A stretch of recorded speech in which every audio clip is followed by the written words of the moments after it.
D vitamini yetishmovchiligi organizmda kalsiy tugashi, infeksiya va o'smaga qarshi immunitet va reproduktiv funksiyalarning buzilishiga olib keladigan mikronutrient yetishmovchiligidir. Agar ushbu modda organizmda bo'lmasa, suyaklarimiz, mushaklarimiz, tishlarimiz va hatto immun tizimimiz birdaniga ishdan chiqadi.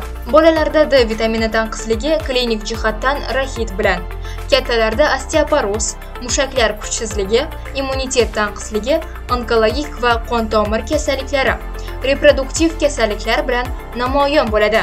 D vitamini tanqisligi ijtimoiy dunyo aholisining 90% da aniqlangan. Kritik tanqislik Yaqin Sharq va Janubiy Osiyo mamlakatlarida ko'proq mavjud. D vitaminining past darajasi barcha yosh toifalarida kuzatiladi. Ammo menopauzadan keyingi ayollar eng yuqori xavf guruhidir. Ularning 75% dan ko'prog'ida D vitamini yetishmovchiligi yuzaga keladi. To'g'ri, sut va don singari ko'plab oziq-ovqat mahsulotlari D vitaminiga boy. Ammo haqiqat shundaki, an'anaviy oziq-ovqat manbalaridan ushbu moddani yetarli darajada olish juda qiyin. Agar organizm D vitaminini kerakli miqdorda olmasa, salomatlik bilan bog'liq har qanday muammolar boshlanadi.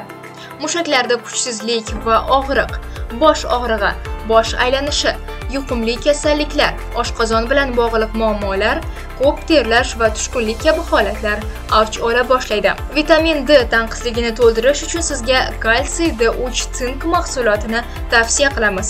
Volner kompaniyasining kalsiy D3 vitamini va rux minerallarini o'zida jamlagan ushbu mahsulot umumiy sog'lik hamda suyaklarni mustahkamlash uchun tabletka shaklida ishlab chiqariladi. Ushbu mahsulot kattalar suyaklarini sog'lom va mustahkam holatda saqlash hamda yosh bolalarning o'sishida ko'p miqdordagi kalsiyni ta'minlab berish uchun maxsus yaratilgan. Tarkibidagi D vitamini organizmda kalsiyning so'rilish miqdorini oshirib beradi.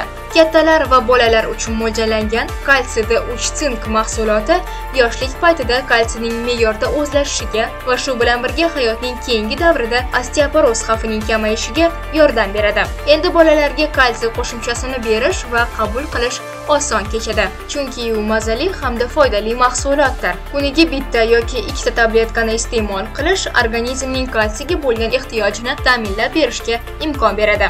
Kalsiy D3 sink organizmda suyaklarda, tishlarda, tirnoqlarda, sochlarda, mushaklardagi muammolarni bartaraf qilishda yordam beradi.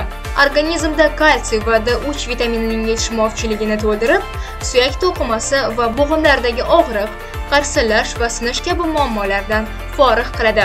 Soch to'kilishida yordam beradi. Tishlar va tirnoqlar mo'tligida, ko'p terlash va holsizlik kabi holatlarda ko'maklashadi. Kalsiy nerv o'tkazuvchanligini, mushaklar qisqarishlari, gormonlarning ishlab chiqarilishini boshqarishda ishtirok etadi va qon ivishi xavfini bartaraf qiladi. Jumladan, kalsiy D3 mahsuloti quyidagi kasalliklarda yordam beradi. Osteoporoz va uning asoratlarini davolashda, suyaklarni mustahkamlashda, tishlarni mustahkamlashda, qon quyuqlashishini oldini olishda, qarilikni sekinlashtirishda, depressiya, uyqusizlik va esda saqlashning susayishida, ob-havoning buzilishida, o'sishni va rivojlanishning sekinlashishida, psixologik va fizik yukning oshishida, ko'z kasalliklarini davolashda va bolalarda rahit kasalligini oldini olishda ko'maklashadi. Agar sizda shunga o'xshash alomatlar bo'lsa, hoziroq 95 kodi bilan 290 0001 raqamiga qo'ng'iroq qilib, kalsiy D3 sink mahsulotiga buyurtma bering. Xulosa qilib aytganda, D vitamini tanqisligi salomatlik uchun jiddiy oqibatlarga olib kelishi mumkin. Ammo har doim kalsiy D3 sink mahsulotini iste'mol qilish orqali bu muammolar bartaraf etilishi mumkin. Bepul konsultatsiya uchun hoziroq ekraningizdagi raqamlarga qo'ng'iroq qiling. Yetkazib berish xizmati bepul.